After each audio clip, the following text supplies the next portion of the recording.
Millions of copies of lost sales. That's what Microsoft feel about keeping Starfield exclusive and away from the PlayStation. We've also discovered how many steaks it's going to cost to buy a Starfield spaceship, and additionally, an intrepid fan has created a Starfield spaceship already. So let's get into all of that, and we'll start with the price of spaceships. Interestingly, some people feel that this is indicative of a rather damaged economy within Starfield, but I don't think so, not too much, but I'll give you my reasons why on that in just a moment. So thanks to PC Gamer here, we got a bit of insight as to what a spaceship may cost in relation to other items. This information obviously was found from Starfield's deep dive, the Bethesda showcase, and it comes from such screenshots as this. We can see trilobytes are valued at 740 credits. But if we go back to the PC Gamer website, they've found that a patty melt is 295 credits, and that gives you just 15 health points recovery. So one patty melt here, sandwich, 54 sandwiches is equivalent to a spaceship, which is priced at 15,950 credits. So that means either these sandwiches are extremely expensive, or the spaceships, the starships, very, very cheap. Now, I mentioned steaks earlier in the video. How does starships compare to steaks?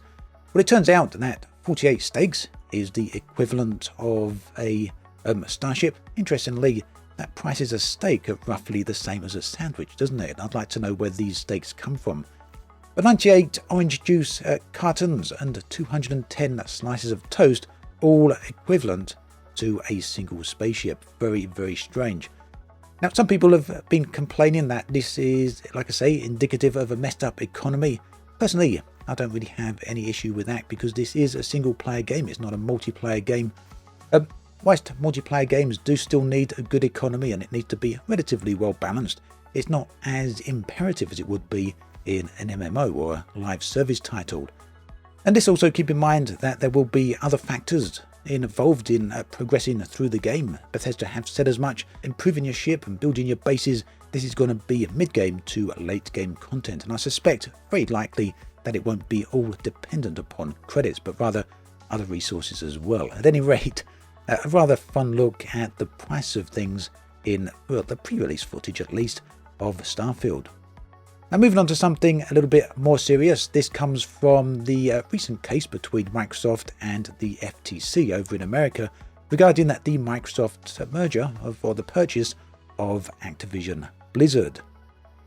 Now, what's been revealed in relation to Starfield is that the Xbox CFO, Tim Stewart, at least according to the Game Rant website, a document detailing testimony from Xbox CFO Tim Stewart provides some insight into just how important exclusivity is for Xbox and what it actually costs them. Well, it turns out that keeping two big games away from the PlayStation, that is Starfield as well as the Indiana Jones game, is potentially costing Microsoft 10 million lost sales. That's a huge chunk of change, and it really does reflect just how much they feel they can make by keeping the game exclusive, because 10 million copies of any game or any two games is, well, not many games reach those type of numbers, do they?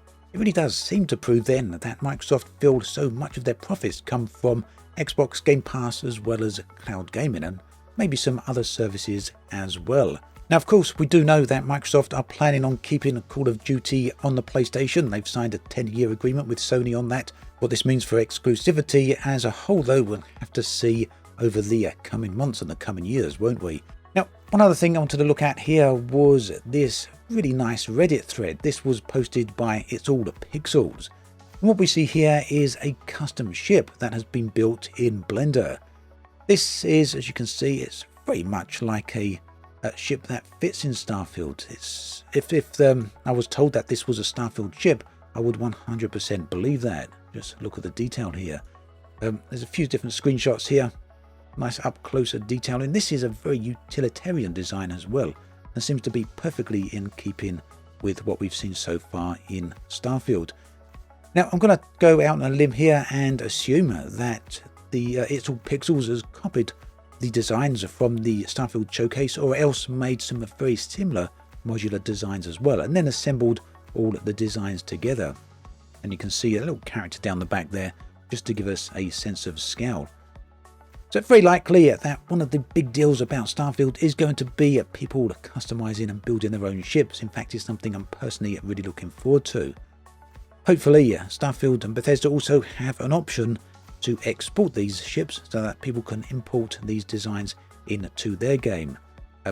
Yeah, looking forward to seeing some rather impressive spaceships. So there we have it, a few Starfield related details this week. Do let me know what you think about all of this in the comments section below. I'd be especially interested to hear what you feel about steaks versus sandwiches.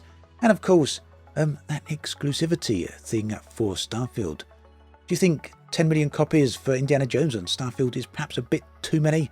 And Microsoft are going out on a limb and stretching things there? Or do you think that is entirely possible? Let me know below. As always, thanks for watching, and I'll catch you guys and girls next time.